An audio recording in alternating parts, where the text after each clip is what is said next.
Perkara 13.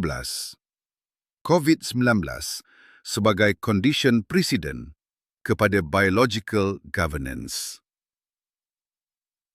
Saya menghujahkan bahawa darurat COVID-19 berfungsi sebagai condition precedent kepada pelaksanaan biological governance global. Maksudnya, struktur governance biodigital tidak mungkin dapat dilaksanakan dalam keadaan biasa. Tidak mungkin mudah diterima dalam constitutional normalcy dan tidak mungkin diterima secara sukarela oleh masyarakat global tanpa keadaan darurat. Saya menghujahkan bahawa hanya melalui krisis kesihatan sedunia, manusia menjadi bersedia untuk menerima normalisasi pengawasan biometrik, normalisasi identiti digital, normalisasi terapi genetik, dan normalisasi integrasi tubuh manusia dengan sistem governance teknologi. Sebelum COVID-19, struktur seperti itu dihujahkan sukar diterima dalam keadaan biasa. Kerana rakyat masih melihat tubuh manusia sebagai ruang peribadi, hak asasi sebagai kebebasan semula jadi, dan governance sebagai sesuatu yang terhad oleh constitutional boundaries. Tetapi, saya menghujahkan bahawa emergency governance COVID-19 mengubah keseluruhan keadaan tersebut. Apa yang sebelum ini mustahil diterima mula menjadi normal. Apa yang sebelum ini dianggap melampaui batas mula diterima atas nama keselamatan kesihatan global. Dan itulah hujah utama saya dalam perkara ini, bahawa COVID-19 bukan sekadar krisis kesihatan. Sebaliknya, ia dihujahkan menjadi condition precedent yang membuka jalan kepada biological governance dan struktur teknokratik global yang lebih luas. Perkara 14. Fear-based compliance dan penerimaan terapi genetik. Saya menghujahkan bahawa fear-based compliance memainkan peranan utama dalam mendapatkan persetujuan masyarakat terhadap terapi genetik dan struktur governance baharu. Ketakutan terhadap penyakit, kehilangan pekerjaan, sekatan sosial dan tekanan pentadbiran telah menghasilkan suasana di mana konsen diberikan bukan dalam keadaan bebas sepenuhnya. Sebaliknya, konsen tersebut diberikan di bawah tekanan survival, di bawah tekanan emergency management dan di bawah ketakutan global yang berterusan. Dalam keadaan tersebut, masyarakat semakin sukar membezakan antara pilihan bebas dan compliance yang lahir daripada ketakutan. Apabila akses pekerjaan, pergerakan, kehidupan sosial dan penyertaan masyarakat bergantung kepada pematuhan terhadap struktur darurat, maka konsen tidak lagi berlaku dalam keadaan neutraliti biasa. Sebaliknya, ia berlaku dalam suasana di mana survival manusia dikaitkan secara langsung dengan acceptance terhadap governance kecemasan. Dan itulah persoalan yang dihujahkan dalam rayuan ini. Sama ada konsen yang lahir daripada fear-based compliance benar-benar boleh dianggap sebagai informed consent yang bebas dan sah di sisi constitutional democracy. Perkara 15. Normalisasi terapi genetik sebagai vaksin. Saya menghujahkan bahawa penggunaan istilah vaksin terhadap teknologi terapi genetik telah menormalisasikan penerimaan masyarakat terhadap campur tangan biologi yang lebih mendalam terhadap tubuh manusia. Dalam keadaan tersebut, masyarakat menerima teknologi mRNA dan cDNA di bawah kefahaman vaksin konvensional. Masyarakat melihatnya sebagai kesinambungan kepada vaksin tradisional yang telah lama digunakan dalam sistem kesihatan awam. Tetapi, saya menghujahkan bahawa implikasi teknologi tersebut jauh lebih besar daripada konsep vaksin tradisional. Bukan sahaja dari sudut biologi, tetapi juga dari sudut undang-undang, dari sudut governance, dan dari sudut hubungan antara manusia dan struktur teknologi global. Dalam konteks tersebut, penggunaan istilah vaksin dihujahkan telah mewujudkan suasana penerimaan sosial terhadap teknologi yang sebenarnya melibatkan campur tangan lebih mendalam ke atas sistem biologi manusia. Dan itulah persoalan yang dihujahkan dalam rayuan ini. Sama ada masyarakat memberikan konsen berdasarkan kefahaman penuh mengenai sifat sebenar teknologi tersebut. Atau masyarakat menerima struktur biologi baharu di bawah persepsi bahawa ia hanyalah vaksin konvensional seperti sebelumnya. Perkara 16. Pindaan International Health Regulations dan pengiktirafan. Terapi genetik. Saya menghujahkan bahawa pindaan International Health Regulations atau IHR perlu dilihat sebagai sebahagian daripada trajectory governance global yang memperluaskan kuasa emergency health governance terhadap negara anggota. Dalam konteks tersebut, isu sebenar bukan sekadar pengurusan wabak dan bukan sekadar kerjasama kesihatan antarabangsa. Sebaliknya, saya menghujahkan bahawa struktur IHR baharu membuka ruang kepada governance kecemasan global yang semakin melangkaui sempadan constitutional sovereignty negara-negara anggota. Dalam keadaan tersebut, pengiktirafan terapi genetik sebagai vaksin mewujudkan implikasi yang jauh lebih besar daripada isu kesihatan awam semata-mata. Kerana apabila teknologi terapi genetik diterima di bawah framework governance kesihatan global, maka ia membuka ruang kepada integrasi lebih luas antara governance kesihatan, data manusia dan struktur pentadbiran global. Dalam konteks tersebut, tubuh manusia, maklumat biologi manusia dan identiti kesihatan manusia mula menjadi sebahagian daripada governance data global yang semakin berpusat. Dan itulah persoalan yang dihujahkan dalam rayuan ini. Sama ada trajectory emergency health governance global sedang bergerak daripada pengurusan kesihatan kepada struktur governance yang memberi kesan langsung terhadap sovereignty rakyat, constitutional supremacy dan otonomi manusia di dalam negara. Perkara 17. Pandemic Treaty dan One Health Governance. Saya menghujahkan bahawa Pandemic Treaty dan pendekatan One Health bukan sekadar instrumen kesihatan awam dan bukan sekadar mekanisme kerjasama antarabangsa untuk mengurus wabak penyakit.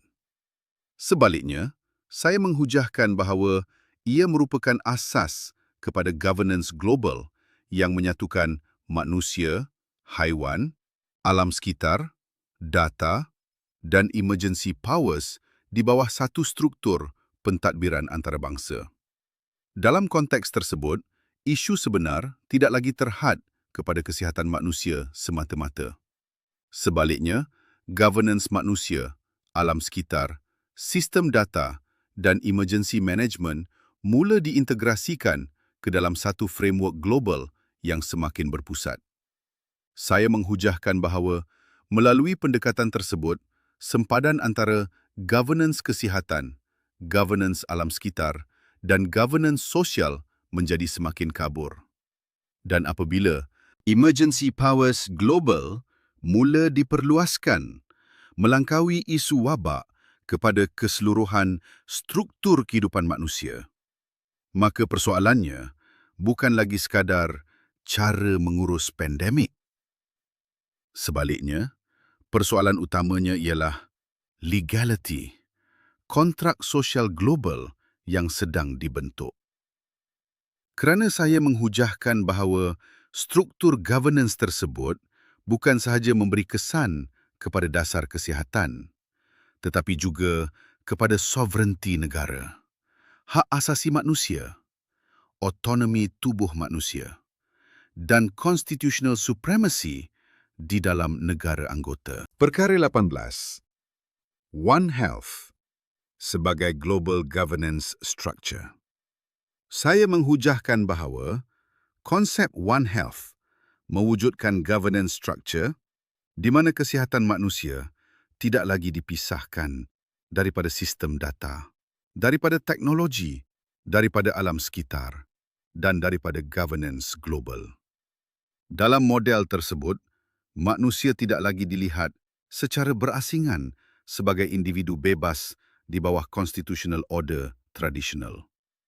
Sebaliknya, manusia menjadi sebahagian daripada integrated management system yang menghubungkan kesihatan, biologi, persekitaran dan data manusia ke dalam satu struktur governance yang bersepadu. Saya menghujahkan bahawa struktur tersebut dikendalikan melalui Emergency Coordination, AI Governance, sistem data global dan struktur teknokratik antarabangsa. Dalam keadaan tersebut, governance terhadap manusia semakin bergantung kepada pemantauan data, analisis algoritma dan emergency management yang berterusan. Maka isu One Health tidak lagi boleh dilihat sekadar sebagai kerjasama kesihatan awam antara negara. Sebaliknya, ia dihujahkan menjadi asas kepada governance structure global yang mengintegrasikan manusia, alam sekitar, teknologi dan emergency powers di bawah satu framework pentadbiran antarabangsa. Dan itulah persoalan yang dihujahkan dalam rayuan ini.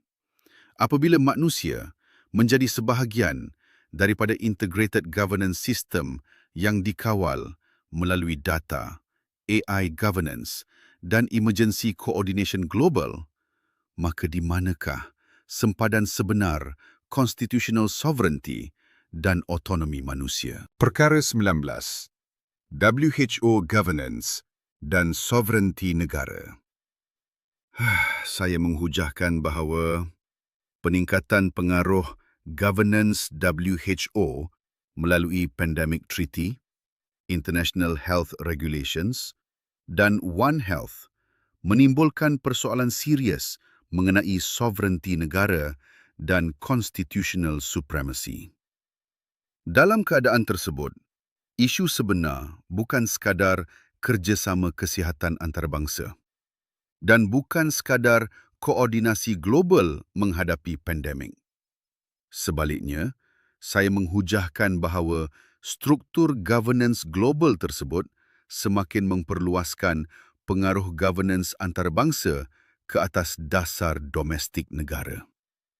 Dalam konteks tersebut, Badan Eksekutif dihujahkan sedang memindahkan sebahagian kuasa governance kepada struktur antarabangsa tanpa constitutional consent yang jelas daripada rakyat Malaysia. Perayu menghujahkan bahawa apabila keputusan penting berkaitan kesihatan, emergency powers dan governance manusia mula dipengaruhi oleh framework antarabangsa, maka persoalan sovereignty tidak lagi boleh dielakkan.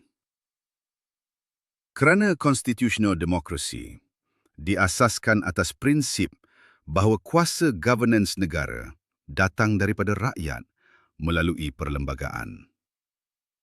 Tetapi, apabila governance global mula menentukan arah dasar domestik melalui emergency frameworks dan struktur teknokratik antarabangsa, maka persoalannya ialah di manakah sempadan sebenar constitutional supremacy di dalam negara.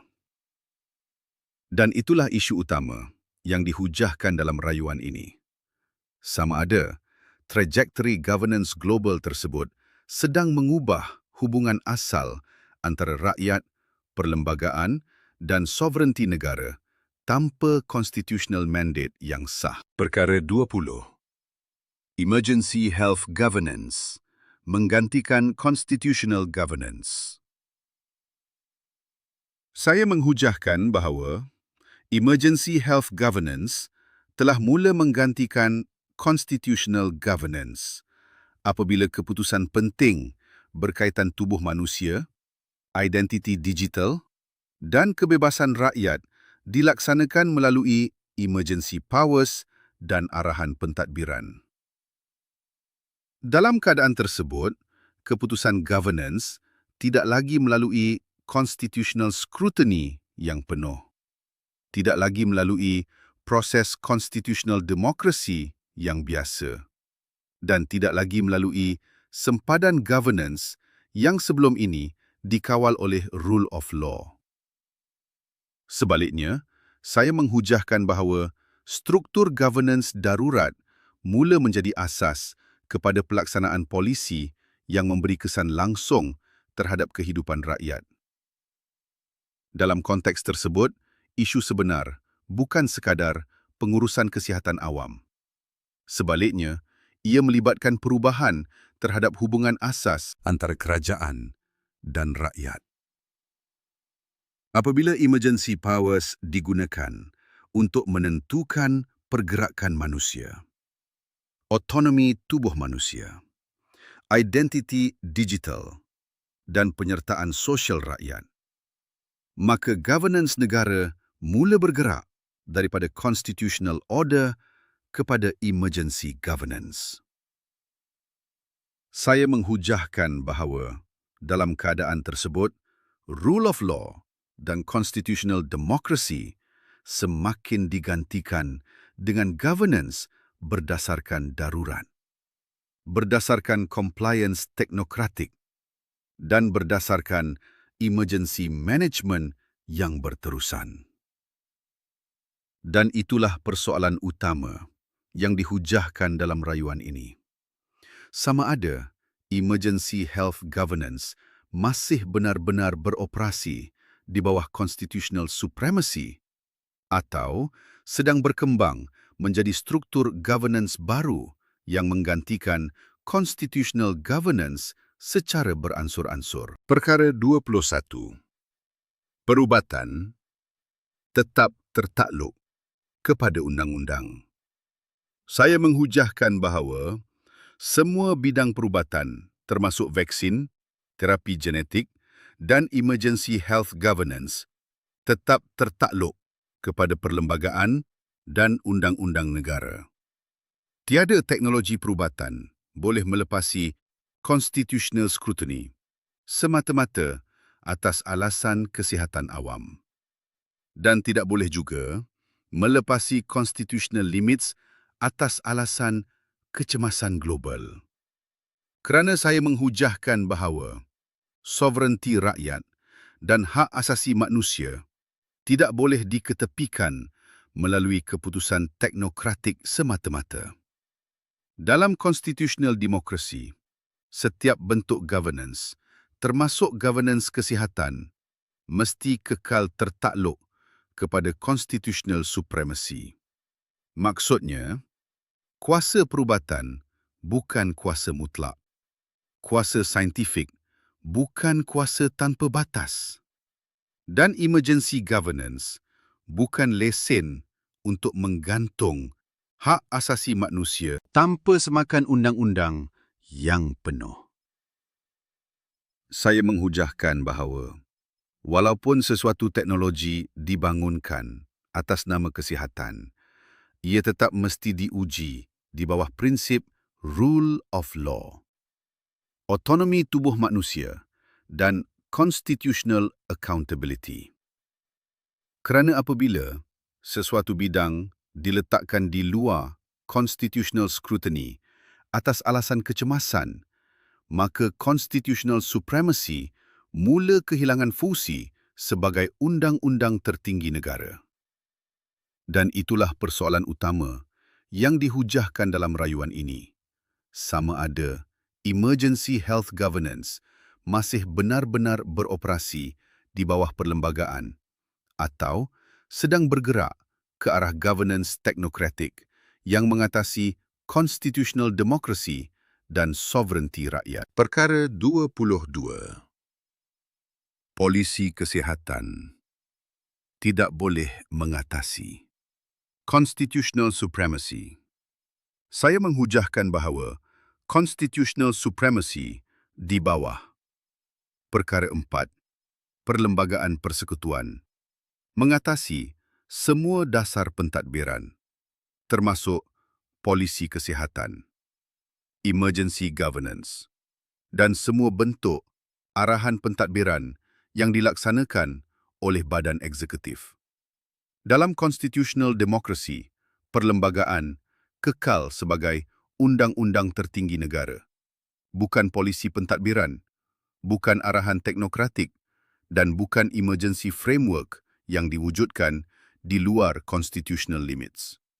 Oleh itu, saya menghujahkan bahawa kerajaan tidak mempunyai kuasa mutlak untuk mengubah hubungan antara manusia, tubuh manusia dan negara tanpa tertakluk kepada semakan kehakiman, tanpa tertakluk kepada constitutional limitations dan tanpa tertakluk kepada prinsip rule of law. Kerana apabila polisi kesihatan diletakkan lebih tinggi daripada constitutional supremacy, maka hak asasi manusia dan sovereignty rakyat boleh diketepikan melalui keputusan pentadbiran semata-mata. Saya menghujahkan bahawa perlembagaan tidak pernah memberikan kuasa tanpa batas kepada emergency governance dan tidak pernah membenarkan constitutional order digantung secara tidak langsung atas alasan krisis global. Dan itulah persoalan utama yang dihujahkan dalam rayuan ini. Sama ada constitutional supremacy masih benar-benar menjadi undang-undang tertinggi negara atau sedang digantikan secara beransur-ansur oleh governance teknokratik yang bergerak melalui polisi kesihatan dan emergency powers. Perkara 23. Kecemasan tidak menghapuskan rule of law. Saya menghujahkan bahawa keadaan darurat atau pandemik tidak menghapuskan rule of law dan tidak menghapuskan constitutional accountability. Sebaliknya, semakin besar kuasa darurat yang digunakan oleh kerajaan, semakin besar keperluan untuk mahkamah memastikan semua tindakan kerajaan kekal tertakluk kepada perlembagaan, kekal tertakluk kepada legality, kepada proportionality dan kepada constitutional safeguards yang menjadi asas constitutional democracy.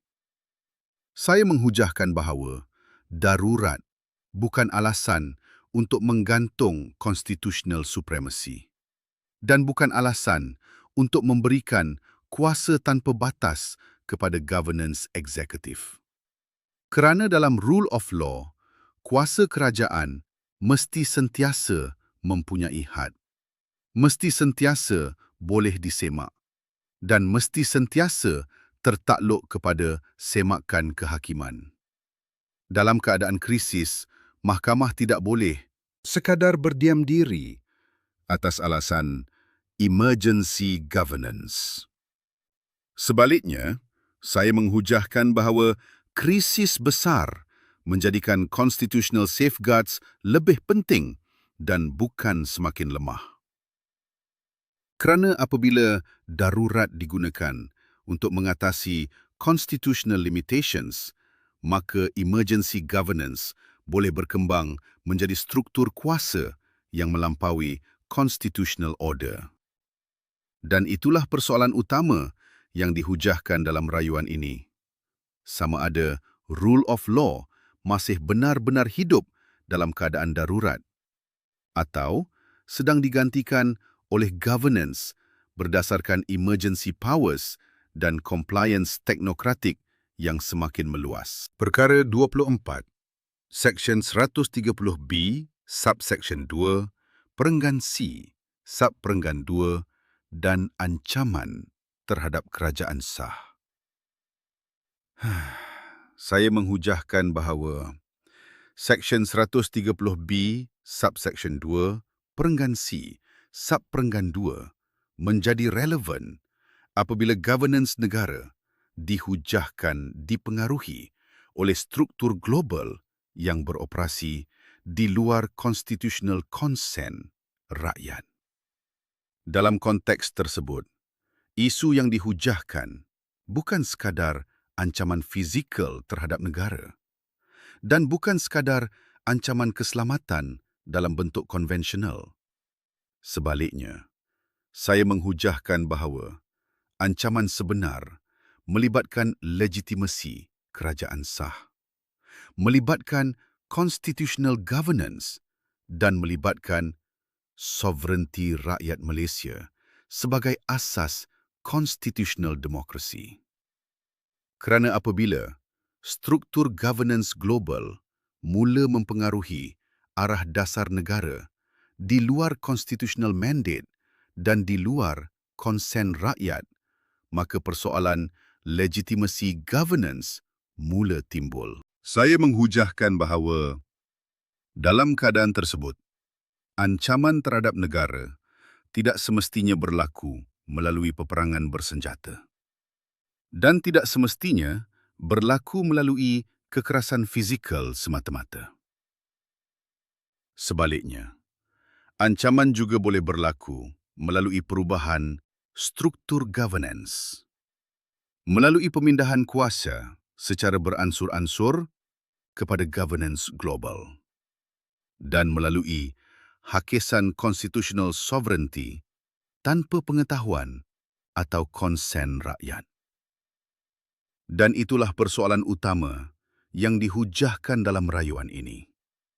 Sama ada constitutional government masih benar-benar dikawal oleh rakyat Malaysia melalui perlembagaan, atau sedang bergerak ke arah governance teknokratik global yang beroperasi di luar constitutional supremacy dan sovereignty rakyat.